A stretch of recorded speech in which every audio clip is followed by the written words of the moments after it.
Le système scolaire français est le pire du monde. C'est ce que tout le monde s'accorde à dire. Mais est-ce réellement le cas?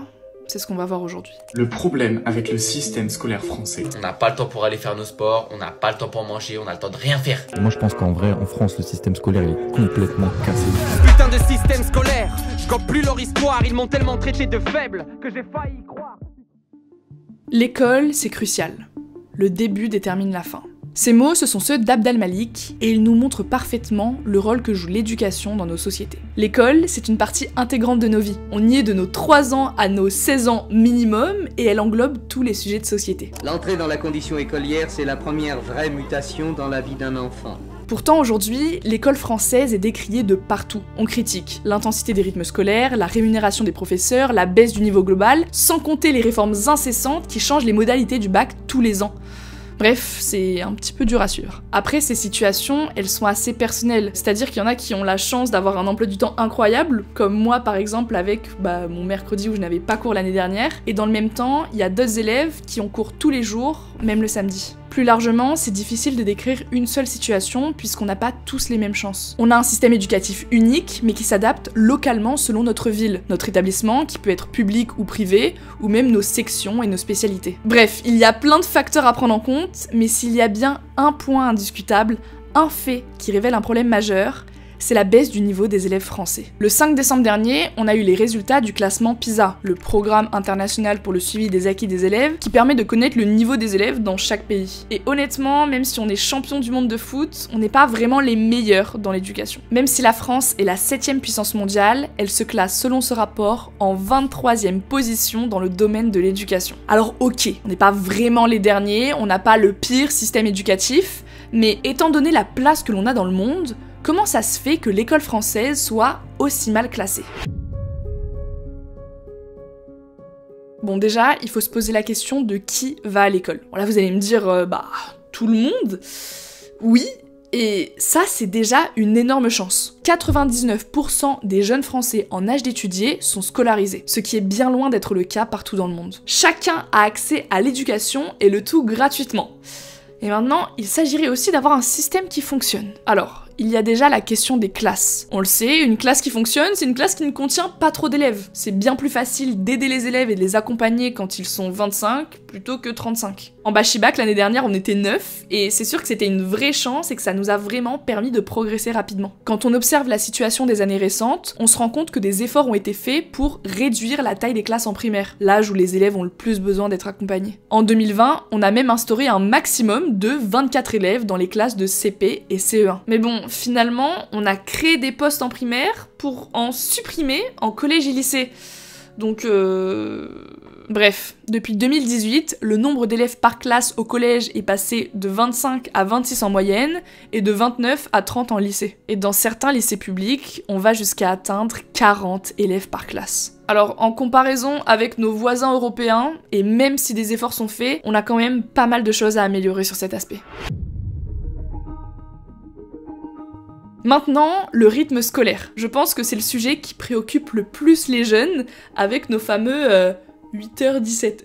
Ce qu'il faut savoir, c'est qu'on est le pays d'Europe avec le plus de vacances scolaires. Mais là où ça peut coincer, c'est qu'on est également le pays d'Europe avec le plus d'heures d'enseignement. Alors, avec plus de cours et moins de semaines d'école, forcément, nos journées elles sont bien plus chargées et le rythme il est alourdi. Mais le problème ici, c'est que comme je l'ai dit, l'éducation touche tous les secteurs. Donc, repenser notre rythme scolaire, ça suppose de prendre en compte des conséquences qui ne concernent pas que l'école. Par exemple, si réduire drastiquement les vacances d'été n'a pas été possible, c'est à cause de la pression que mettent les professionnels du tourisme.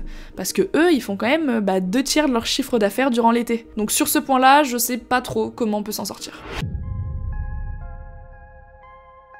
En tout cas, s'il y a bien une question qui est au cœur de tous les débats, c'est celle de l'argent. Pour dire les termes, on a littéralement doublé le budget par élève depuis 1980. Mais ce qui pose le plus problème, ça reste quand même le salaire des profs. On ne recrutera pas des soignants, des infirmiers, des professeurs si la rémunération reste la même. On le sait, les profs français sont moins bien payés que leurs voisins en Europe. Par exemple, en Allemagne, le salaire des profs, il est 2 fois plus important que celui en France. Alors ok, des réformes sont mises en place. En 2022, on nous a annoncé une augmentation des salaires des jeunes profs à minimum 2000 € par mois, mais il nous reste quand même du chemin à parcourir pour rattraper notre retard. Parce que, ne l'oublions pas, les professeurs sont le cœur du bon fonctionnement de notre pays. Ce qu'il faut comprendre, c'est pourquoi. Pourquoi, malgré toutes les réformes mises en place, et il y en a beaucoup, pourquoi on n'a pas un meilleur classement? C'est vrai quoi, qu'est-ce qu'il faut faire pour avoir le meilleur système éducatif au monde? Et bien pour ça, je vous propose d'aller faire un petit voyage pour s'intéresser au meilleur système scolaire. Et vous allez voir qu'être le système éducatif le plus performant, c'est possible, mais pas à n'importe quel prix. Je vous propose de commencer notre tour du monde par le système scolaire au top du classement, et de loin, Singapour. Singapour, c'est vraiment les champions. Et pour ça, ils ont basé leur système sur une méthode bien particulière, la méthode singapourienne. Voilà, très original comme nom. Cette méthode, elle consiste à partir du concret pour ensuite apprendre la théorie. En gros, nous, en France par exemple, quand on commence un chapitre de maths, on va commencer par les définitions, les formules, etc. Alors que eux, ils vont commencer par des exemples. Par exemple, pour introduire les fractions, je sais pas, ils vont aller jouer avec des parts de pizza, etc. Et ça, c'est trop cool parce que ça permet en fait de mieux faire comprendre aux élèves et de pas les dégoûter des mathématiques. Et figurez-vous que Gabriel Attal a décidé d'utiliser cette méthode pour l'intégrer à notre système scolaire. Dès la rentrée 2024, la France adoptera la méthode de Singapour, qui a fait ses preuves partout dans le monde. Au fond, c'est un retour aux sources, tant cette méthode fut construite à partir des meilleures inspirations internationales, et notamment de Ferdinand Buisson, directeur de l'enseignement primaire au XIXe siècle et qui plaidait pour le concret avant l'imagé, puis l'abstrait. C'est exactement ça, la méthode de Singapour. Plus de 70 pays l'ont déjà adoptée autour de nous. Je rappelle que Singapour est par ailleurs le premier dans le classement PISA 2022 qui vient de paraître. Très concrètement, cela veut dire que nous allons anticiper l'apprentissage de certaines notions dans les programmes. Je vous donne un exemple. Les fractions et les nombres décimaux, aujourd'hui enseignés, je crois, en classe de CM1, seront avancés en classe de CE1, mais de manière très concrète, par la manipulation d'objets pour entrer plus tôt dans ces notions et donc mieux les maîtriser à l'avenir. On verra ce que ça donne dans la pratique, mais je pense que ça peut vraiment fonctionner. C'est un exemple tout bête, mais je me rappelle qu'en 4e, pour amorcer le cours des probabilités, notre prof, avant même de nous parler du chapitre, il nous avait distribué des pièces, il nous avait demandé de lancer à pile ou face, de noter les résultats, etc. Et en fait, ça, c'était pour nous montrer qu'il y avait une chance sur 2 et tout ça. Et en fait, c'est l'une des premières fois où j'ai vu que toute la classe était intéressée par les maths. Donc, c'est forcément prometteur. Bref, ça c'est cool, mais Singapour, c'est pas vraiment tout rose. C'est un système qui met vraiment la pression sur les élèves. Dites-vous qu'à l'âge de 12 ans, ils doivent passer un examen national, le PLSE, qui va déterminer leur niveau et la suite de leurs études. 12 ans. Moi, à 12 ans, j'avais mieux à faire que réviser un examen qui allait définir le reste de ma vie. Ah oui. Un dernier truc, j'allais oublier. Bref, à cause de ça, la plupart des enfants singapouriens doivent prendre des cours particuliers en dehors de l'école, forcément. Les parents, ils veulent que leurs enfants aient les meilleurs scores pour leur assurer une bonne vie. Mais le problème, c'est que le bien-être des élèves, il peut vraiment en prendre un coup. Et c'est un peu pareil en Corée du Sud. Je sais pas si vous êtes déjà tombé sur ce reportage en vous perdant sur YouTube, mais c'est assez impressionnant. C'est parti pour son marathon quotidien. Plus de 15 heures d'études tous les jours, de 8 à 1 heure du matin. Un emploi du temps démentiel, unique au monde. En fait, eux, à l'âge où nous, on passe le bac, ils passent 6 examens dans la même journée. Ça s'appelle le Sunang. Et cette journée-là, c'est une dinguerie. Genre, le pays tout entier s'arrête pour que les examens se déroulent bien. Pendant les épreuves de compréhension orale, ils arrêtent même les départs et les arrivées d'avion pour ne pas déranger les élèves. 영어 영역 듣기 평가가 실시되는 오후 1시 10분부터 40분까지 30분 동안은 소음을 통제하기 위해 비행기 이착륙이 금지됩니다. 교육부는 이 시간대에 버스와 열차 등 다른 모든 운송수단이 시험장 주변에서 서행하고 경적 사용을 자제하도록 했습니다. Ça change du marteau-piqueur que je me suis tapé pendant tout mon bac de français. Et si le pays entier s'arrête, c'est parce que le Sunang détermine la vie entière des élèves. En fait, c'est un système 100% méritocratique. Si tu réussis de fou tes examens, tu vas intégrer une très bonne université et tu seras tranquille pour le restant de ta vie, alors que si tu les rates, tu vas intégrer une moins bonne université et tu vas vraiment galérer à trouver un travail. Vous imaginez la pression encore ? Parce que les systèmes de passerelle et de réorientation, bah c'est pas comme en France. À cause de ça, les élèves coréens doivent eux aussi suivre des cours particuliers en dehors de l'école, et ça dès le plus jeune âge. Dites-vous que 40% des élèves de maternelle suivent des cours particuliers. En maternelle, genre... Vous savez moi ce que je faisais en maternelle? Le facteur n'est pas passé à la boîte aux lettres. Il ne passera jamais car il est trop bête.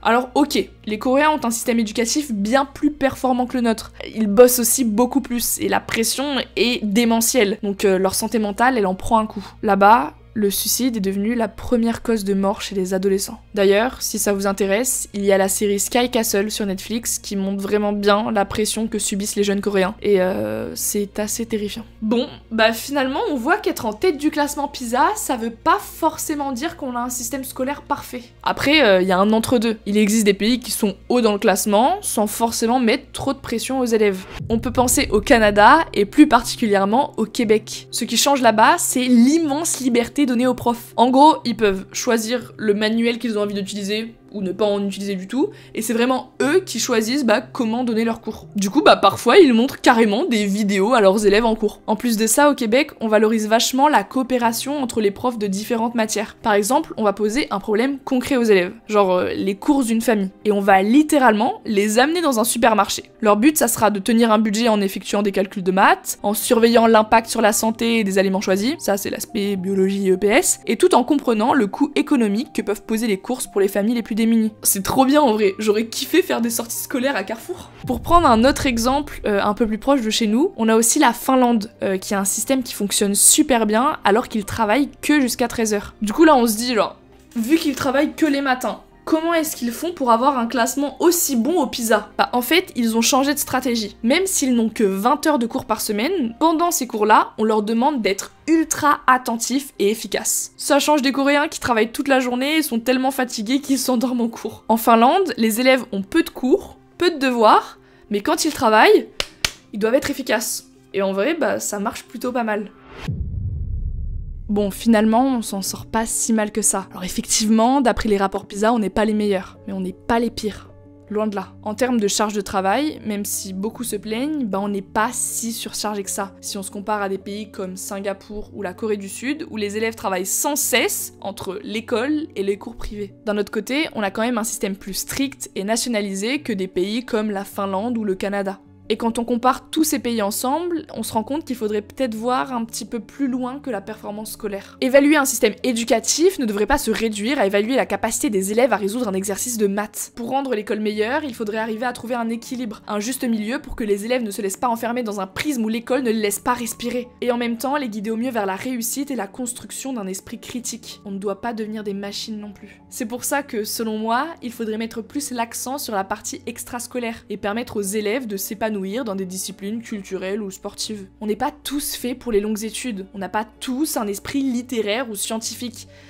C'est normal. Et pourtant en France, ce n'est pas encore normalisé dans les mentalités. Il faut arriver à faire naître des vocations, arrêter de diaboliser les filières professionnelles et technologiques, et plus globalement, baisser la pression sociale sur le choix d'orientation. Alors, tout n'est pas à jeter dans notre système actuel, au contraire, mais il y a des choses à améliorer et à changer. On l'a vu, le ministre de l'Éducation nationale a pris beaucoup de mesures pour les années à venir. Il est dit qu'il faut 10 ans pour mettre en place et constater les résultats des réformes dans les écoles. Donc on se retrouve en 2033 pour décrypter tout ça. L'éducation est au cœur de tous les sujets de société. C'est le sujet qui rassemble tous les autres, détermine nos visions et construit notre intelligence collective. Et il est grand temps de lui donner la place qu'elle mérite.